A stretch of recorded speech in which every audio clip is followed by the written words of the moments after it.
제가 지금 가을 학기를 구상을 하고 있는데 어떤 생각을 하고 있냐면 가을 학기 수요일 날 수업이 있는 게 정신분석의 역사, 이번엔 대상관계 이론 이번 학기에 하게 될 것 같고, 두 번째 시간에는 경계선 환자 치료자의 역전이 문제 다루는 이 과목이고, 목요일 날 임상 감독 시간 1시간 반 하고 그 다음 1시간 반은 한국 시간으로는 9시 반, 저녁 9시 반이고 미국 시간은 여기 8시 반에 지금 우리가 하고 있는 사랑의 기술을, 그러니까 1시간 반짜리 강의로 한 학기 더 연장해서 해야 되지 않을까 싶어요.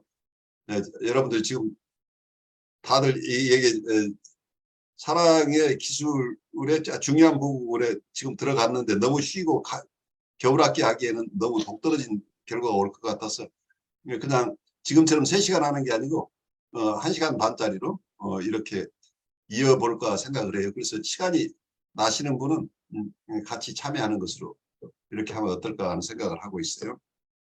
그래서 가을 학기 계획은 제가 나중에 뭐 이번 주말쯤까지는 제가 만들어서 보내드릴게요. 우리 강의가 다음 주에 끝나고 그리고 한 주 정도 쉬고 그 다음 가을 학기 들어가는 거. 그러면 9월 마지막 주부터 우리가 가을 학기를 시작할 수 있을 것 같아요. 어버이와 자식 사이의 사랑, 자비로운 운명이 어머니로부터 곧 자국 내 존재로부터의 분리에서 생기는 불안을 알지 못하도록 보호해주지 않는다면 어린애는 태어나는 순간에 죽음의 공포를 느낄 것이다. 태어난 후에도 갓난애는 탄생 이전과 거의 다르지 않다. 갓난애는 대상을 인식하지 못하고 아직도 자기 자신을 알지 못하며 자기 밖에 있는 세계를 알지 못한다. 갓난애가 적극적으로 느끼는 자극은 따뜻함과 음식뿐이지만 따뜻함과 음식을 그 근원, 곧 어머니와 구별하지 못한다. 어머니는 따뜻함이고 어머니는 음식이며 어머니는 만족과 안전의 유쾌한 상태이다. 이 상태는 프로이트의 용어를 사용하면 자아도취의 상태이다. 사랑과 사물들 외부의 실제는 신체의 내적 상태를 만족시키든가 또는 신체의 내적 상태를 실망시키든가 할 때에만 의미를 갖는다.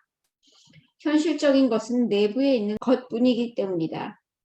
밖에 있는 것은 나의 욕구라는 관점에서만, 결코 외부적인 것 자체의 성질이나 욕구라는 관점에서는 아니다. 현실적이다. 여기서 나오는 얘기가 사람과 사물 등 외부의 실제는 신체의 내적 상태를 만족시키든가 또는 신체의 내적 상태를 실망시키든가 할 때만 의미를 갖는다. 이 얘기가 무슨 얘기겠어요? 이게 만족과 불만족을 얘기하는 거죠. 그러니까 이 상태를, 만족된 상태를 여기서는 뭐라고 얘기를 하고 있냐면, 하나는 satisfying이고 하나는 frustrating이라고 표현하고 있는데, satisfaction과 frustration, 그러니까 이 바디 상태, 프로이드는 이걸 바디 상태로 봤는데 어쨌든 인스팅트 이론 가지고 프로이드는 봤기 때문에 우리 바디가 만족스러운 상태와 만족스럽지 않은 상태다. 근데 이것을 자기의 욕동을 만족시켜줘서 만족스러운 상태다. 또 욕동이 만족되지 않아서 불만족스러운 상태다. 라고 한다면 만족스러운 상태와 만족스럽지 않은 상태라는 게 하나의, 이걸 정동이라고 볼 수 있지 않을까 싶은데 이걸 에펙트라고.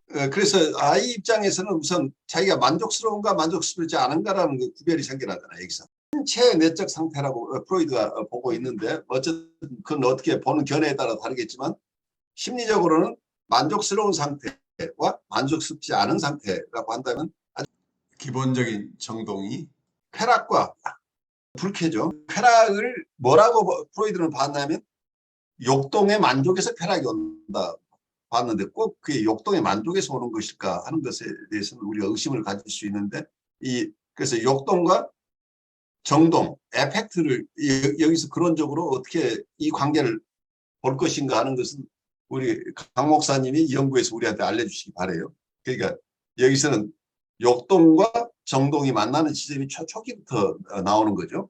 정동에서 욕동이 발현하는 것인지, 욕동의 만족에서부터 정동이 오는 것인지, 이게 이 순서를 어디로 볼 것인가에 따라서 정신분석의 이론의 큰 근간이 달라질 수 있기 때문에 이 연구는 굉장히 중요할 것으로 보여요. 어린애는 성장하고 발달함에 따라 사물을 있는 그대로 지각하게 된다. 젖을 먹는 데서 얻는 만족은 젖꼭지와 구별되고 어머니의 가슴은 어머니와 구별된다.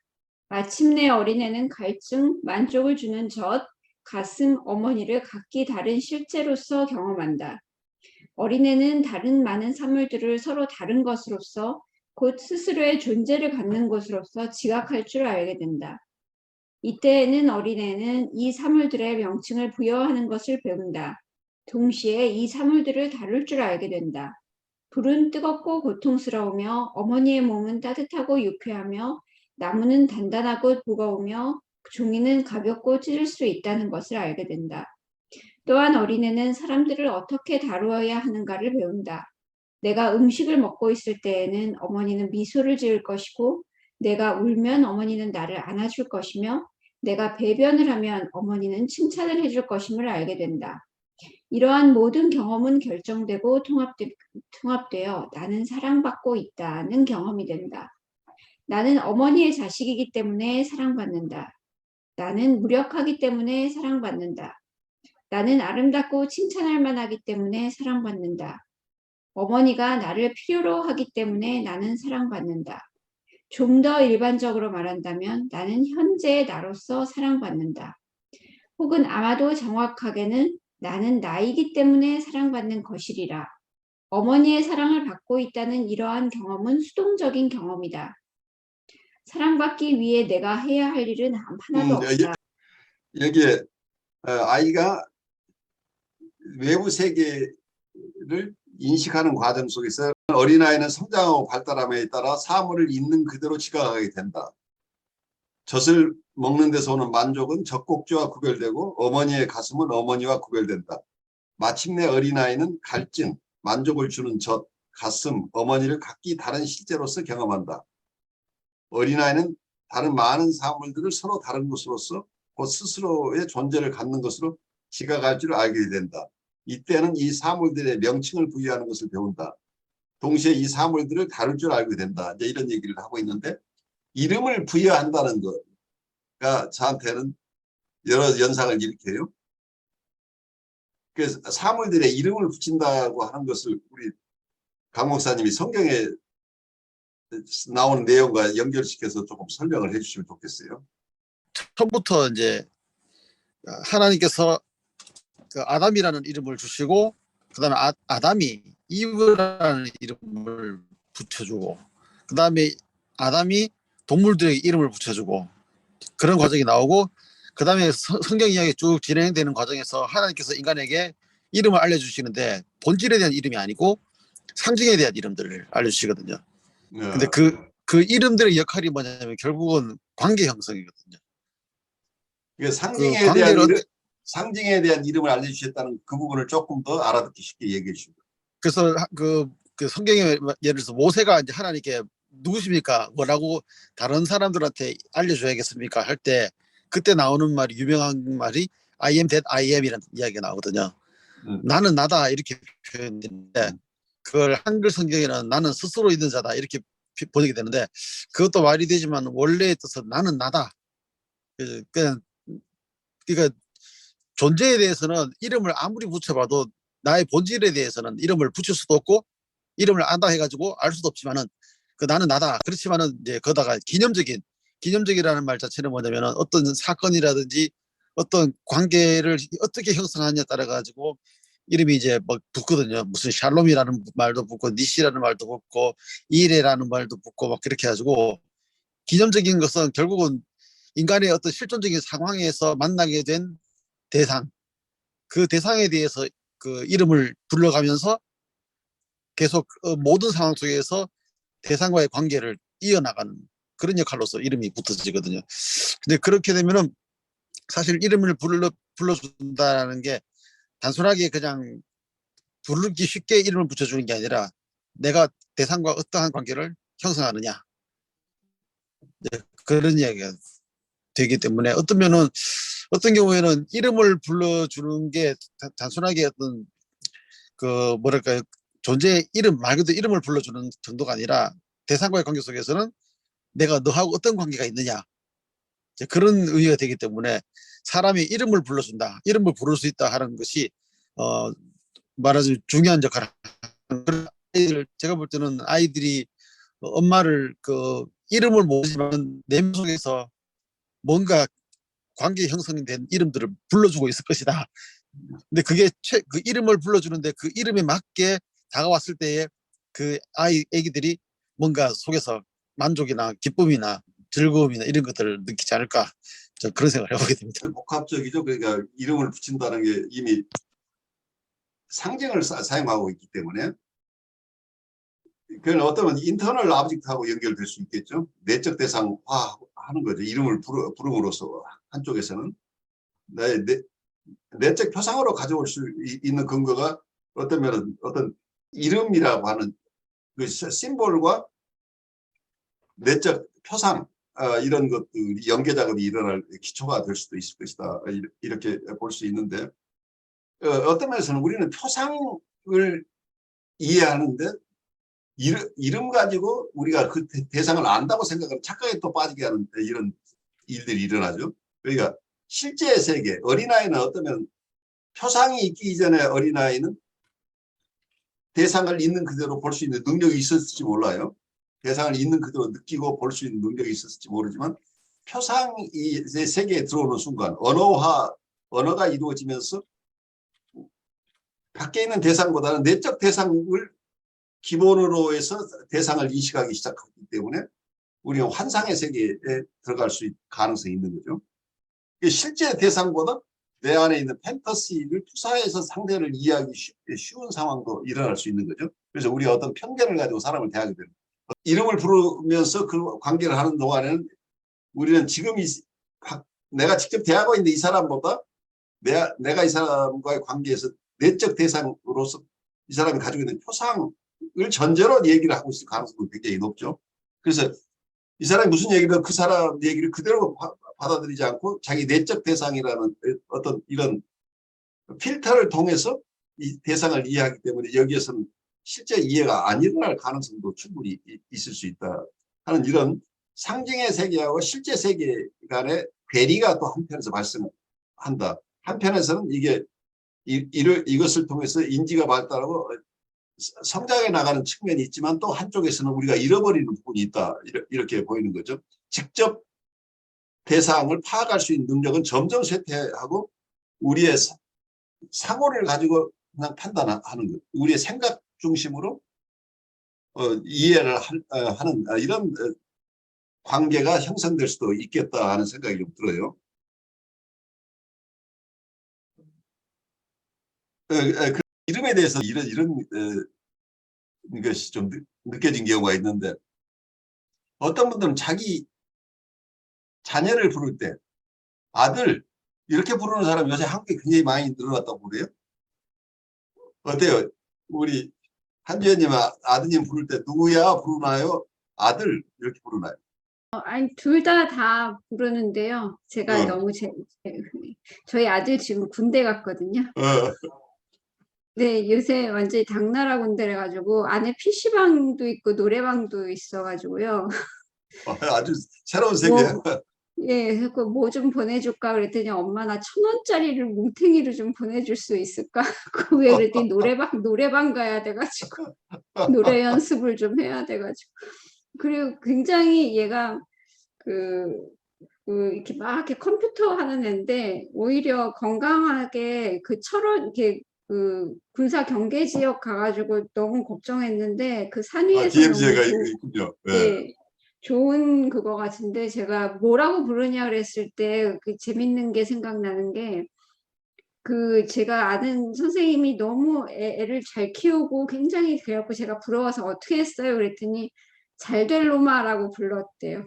잘될 놈아. 아니 근데 뭐를 해도 야단칠 때도 너는 아주 잘 될 건데 잘 됐는데 뭐 어쩌고 저쩌고 그러면서 그게 이렇게 뇌리에 박히도록 했다는 얘기를 처음에는 웃으면서 들었는데 지금은 가슴 깊이 그거를 심지어는 너무너무 화가 나가지고 야단을 칠 때도 그렇게 좀 긍정적인 그거를 섞어가지고 걔를 불러주면서 얘기를 했다는 거예요. 근데 음. 그게 처음에는 막 우리끼리 듣고 막 웃었거든요. 근데 지금은 그걸 아주 그냥 딱 그 진지하게 그걸 생각을 하고 있습니다. 좋아요. 근데 이제 저한테 느껴지는 게 그 경우에 두 가지로 느껴져요. 건강한 아이들은 우리 엄마가 나를 이렇게 잘 될 사람을 인정해 주신다. 나를 정말 사랑하는 어머니고, 그리고 나를 이렇게 잘 수용해 준다고 느끼는 아이도 있지만, 어떤 아이는 잘될 로마라고 불러주는데 너는 아직도 못 됐잖아. 너 좀 잘 돼야 되지 않아? 라는 강박으로 가져갈 수도 좋네요. 있을 수 있죠. 그러니까 아이의 심리 상태에 따라서는 엄마가 잘될 로마라고 자꾸 불러준다는 것은 너의 현재 상태를 있는 그대로 수용하기보다는 너는 좀 더 이상적인 사람이 되라는 주문처럼 느껴져요. 그럴 수 있을 것 같아요. 그게 약간 강박이 좀 이렇게 생길 수 있을 것 같은데, 제 경험에서 제가 그 선생님한테 듣고, 제가 우리 아들이 군대 가기 전에, 참, 그냥 나도 이걸 따라 해봐야 되겠다. 이게 마음에서 안 우러나도 한번 따라 해봐야 되겠다. 그래서 무슨 대화를 이렇게 하다가, 야, 네가 참 애가 괜찮은 애잖아. 그랬어요. 근데 저는 무심결에 그랬거든요. 그래서 얘가 그 말을 그냥 흘려들을 줄 알았더니 굉장히 인상 깊게 그거를 듣고 나중에 그 얘기를 하는 거예요. 근데 생각을 저도 엄마 아버지한테 굉장히 사랑을 받은 첫째 그거고 할머니 할아버지한테 그랬는데 굉장히 사랑을 받았는데 구체적으로 저를 칭찬하는 말을 들은 게 무엇일까라는 생각이 칭찬을 많이 듣죠. 칭찬 많이 듣는데 구체적으로 뇌리에 박힐 만한 그런 칭찬을 좀 듣는 게 기억에 남는 순간이 있을 것 같기도 하고 제가 말이 흥설수설인데 아무튼 저희 아들이 의외로 그거를 좀 약간 인상 깊게 듣는다는 걸 제가 느끼고 내가 이게 지금 연습을 마음에 막 우러나서가 아니라 그 선생님 말을 듣고 연습으로 내가 이걸 했는데 이렇게 의미 있게 이렇게 애가 이 말을 흘려듣지 않고 들을 수가 있겠구나. 이런 것도 내가 좀 더 시도를 하고 더 의지를 가지고 좀 하면 나중에 애가 그거를 좀 기억을 할 수도 있겠구나 하는 생각이 들고 지금 뭐라고 불러주냐 그랬잖아요. 그게 생각보다 애들 뇌리에 많이 박히는 것 같아요. 저도 예, 제가 들었던 어떤 호칭이나 이런 것들이 다 기억이 나거든요, 사실. 근데 그거 불러주는 이름에 어떤 경우에는 좀 뭐랄까 비판적인 또는 뭐 판단적인 그런 이름 요소들이 많이 깔려. 예, 근데 그 아이들이 듣고 싶어하는 이름은 무비판적인 이름.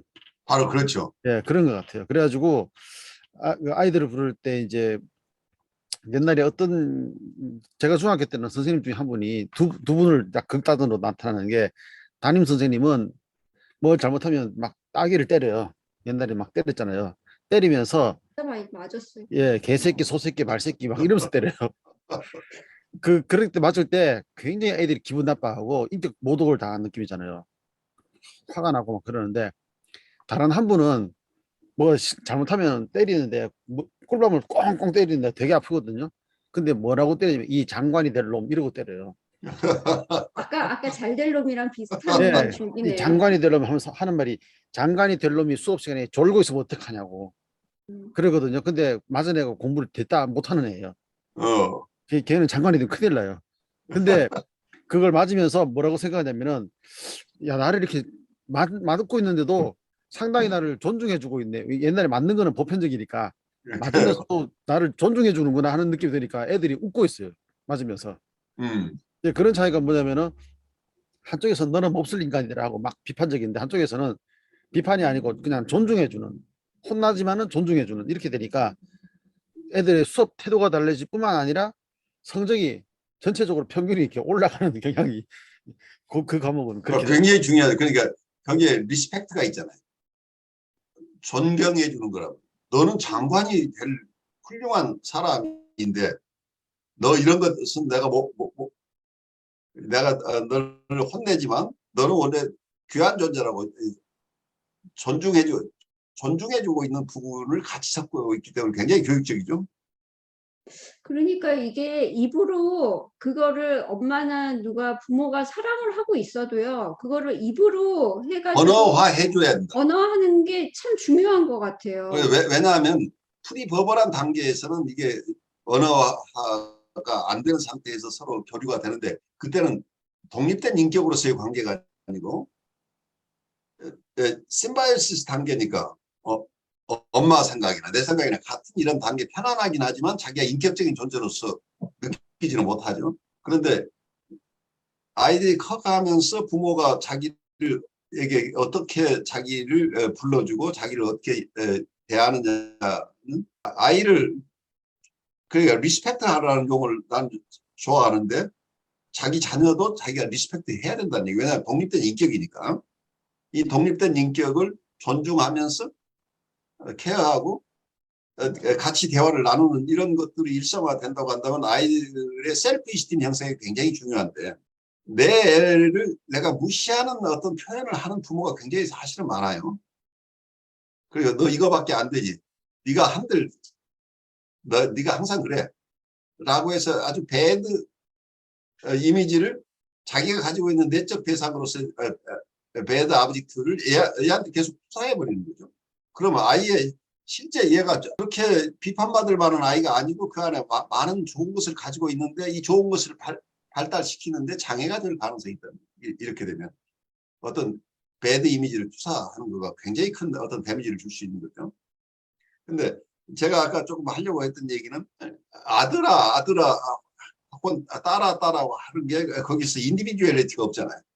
그러니까 누구야 오늘 나하고 얘기 좀 하자. 누구야 네 의견은 어때? 이렇게 물어봐 주는 게 아들아 우리 아들이 왔으니까 이렇게 해야지. 이렇게 하는 것은 뭐라고 할까요? 독립된 대상으로서가 아니라 융합된 대상으로서 계속 끌어안고 있는 느낌이에요. 그리고 아이를 분리개별화시키지 않을 무의식적으로 분리개별화를 저항하고 있는 부모의 모습으로 느껴지더니 그냥 아들이 아니고 이 사람은 나하고 관계에서 아들이긴 하지만 이미 아들이라는 존재로 살고 있는 게 아니고 내 아들이 독립된 인격으로서 누구라는 명칭을 가진 독립된 인격으로 살고 있는데 독립된 인격으로 내가 대하는 게 아니고 너는 내 아들이야 라는 심바이오시스 관계로 계속 폐기시키려고 하는 어떤 그런 역동이 일어나고 있는 게 아닌가 하는 것을 저는 조금 샥을 받았어요. 근데 그게 요즘 많은 분들이 그렇게 부른다고 하는데 난 문화 충격 같은 걸 느꼈다. 근데 그 교수님 말씀대로 그게 아들아 할 때는 내가 부모로서의 권위로서 널 부른다 하는 의미도 담겨 있어가지고 그렇죠. 예. 그래서 이제 뭐랄까요. 하여튼 그 드라마에서도 뭐 아들 할 때 보면은 항상 아이를 컨트롤하는 부모, 이 뒷목 잡는 엄마들이 나올 때 아들 이런 말 많이 쓰는 것 같아가지고 예, 하여튼 그렇습니다. 그러니까 분리개발화 되지 않은 상태의 사랑이라고 느끼는 정서는 컨트롤을 이를 배경으로 하고 있는 거죠. 그래서 독립된 인격으로 존중하지 않는 상태에서 일어나는 일들이 있다는 얘기예요. 의식적으로는 그런 게 아닐지 모르지만 무의식적으로는 아직 자기 품 안에 있는 자식으로서만 자식을 이해하는 거죠. 그렇게 되면 내 품 밖에 벗어나 있는 자식을 그대로 수용하기 어렵다는 얘기 심리적으로 지금. 제가 생각을 다시 하게 되네요. 저는 생각을 해봤더니 그 군대 가기 전에는 계속 준서야 그 이름을 부르다가 군대 가고 나서 카톡을 할 때는 갑자기 너무 보고 싶은 거예요. 그래서 사랑하는 아들아 그런 분리개별화가 안 돼. 사랑하는 아들아까지는 있어 오케이. 근데 아들 이름이 준서예요? 네. 제 아들 이름도 준서인데. 그래요? 근데 그게 아들이라고 부를 때가 상황이 다른 것 같아요. 이게 어떤 상황에 따라서 아들이라고 불렀을 때는 많이 애들도 경우에 따라서는 이제 제 큰애는 이제 오늘 하이스쿨 처음 갔거든요. 근데 얘는 한 번씩 와가지고 막 애기처럼 안겨 이렇게. 그렇죠. 얘가 퇴행하고 싶을 때가 있죠. 네, 그리고 한 번씩 애기 때 요 팔에 요 안에 애가 원래 작아가지고 요 안에 들어왔거든요. 예. 요 안에 들어온 걸 그 사진을 보여주면서 너 이렇게 작았는데 벌써 이렇게 컸다 이러면은 자꾸 아빠 내 거기 들어가 볼게요 막 이러고 와요. 그러니까 그때는 애들은 그냥 아들이라는 게 권위의 관계가 아니라 그 어떤 사랑의 관계죠. 친밀한 관계이기 때문에 친밀한 관계. 상황에 따라서 그 그래서 뉘앙스가 다른 거죠. 다르죠. 그러니까 사랑하는 아들하고 부르는 것은 굉장히 정겨운 관계니까 정서적인 표현이니까 그건 전혀 나쁠 게 없는 것으로 보여요. 근데 일반 호칭으로서 대화하면서 아들아 아들아하고 하는 표현 자체는 저한테는 굉장히 샤킹했다는 얘기예요. 그 미국에서는 보통 어떤 경우에는 굉장히 어려운 사이에도 이름으로 불러요.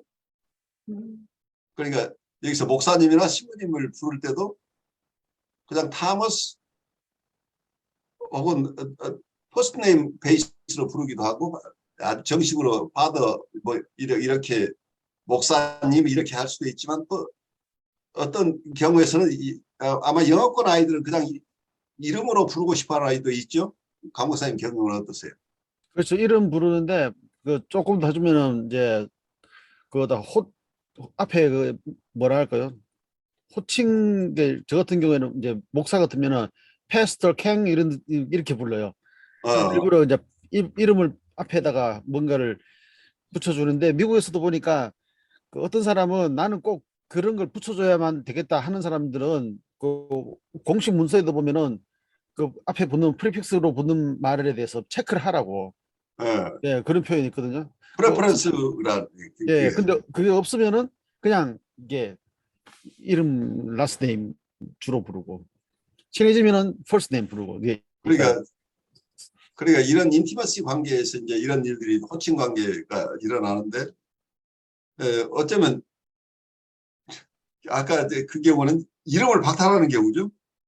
지금까지 얘가 불러줬던 이름을 회수하고 너는 내가 너한테 이름을 붙여주기 전의 상태의 아들로서만 정서적으로 혹시 만나고 싶은 게 아닌가 하는 느낌이 들어요. 경우에 따라서는.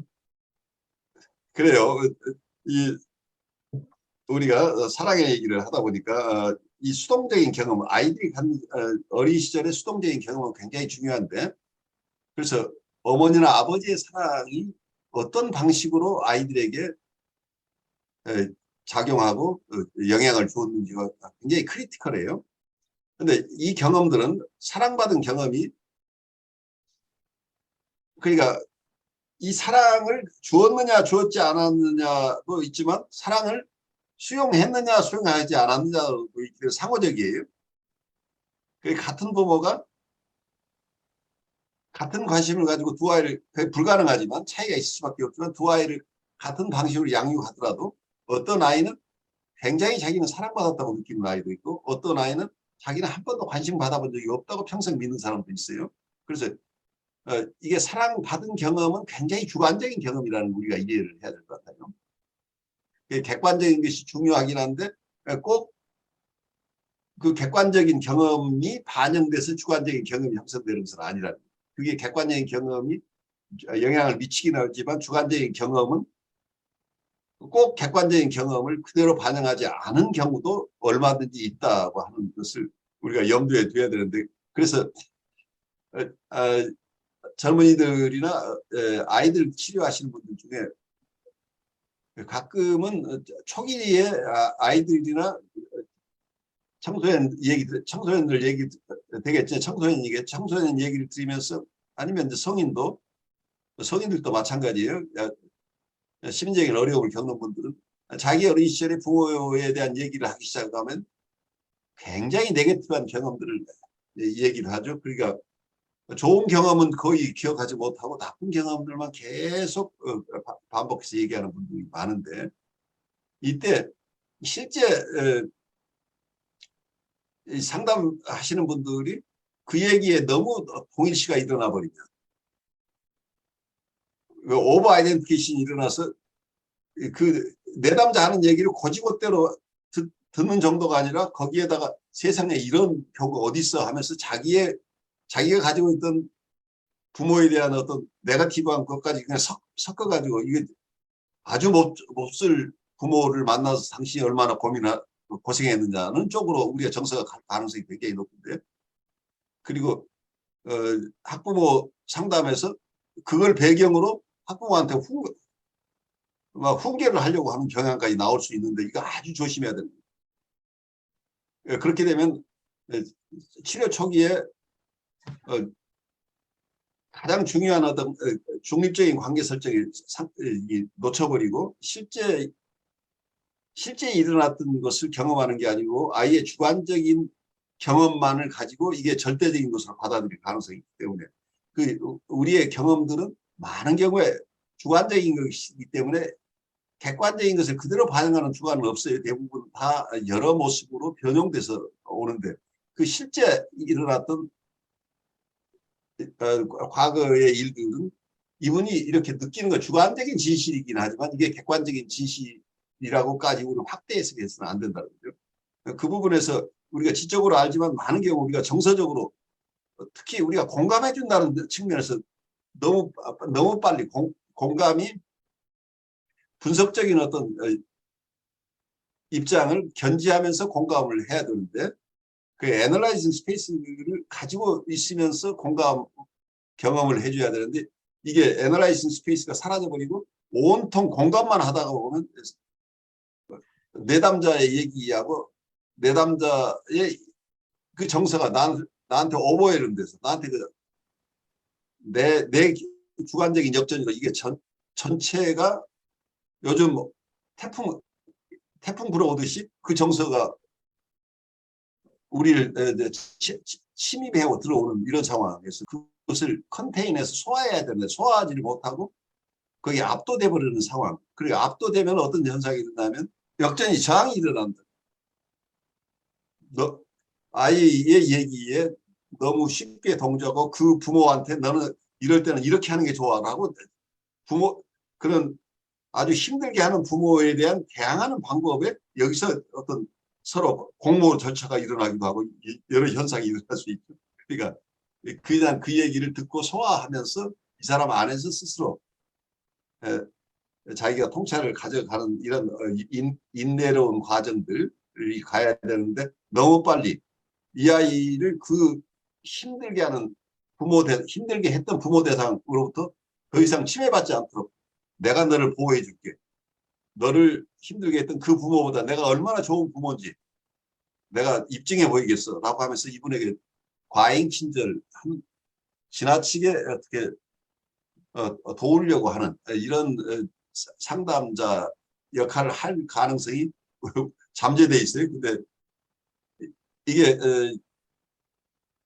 내가 그렇게 하겠다고 해서 일어나는 게 아니고 순식간에 이 정서에 휘말려 버리는 거죠. 그래서 이게 역전이 정서를 우리가 컨테인한다는 게 그래서 어려운 거죠.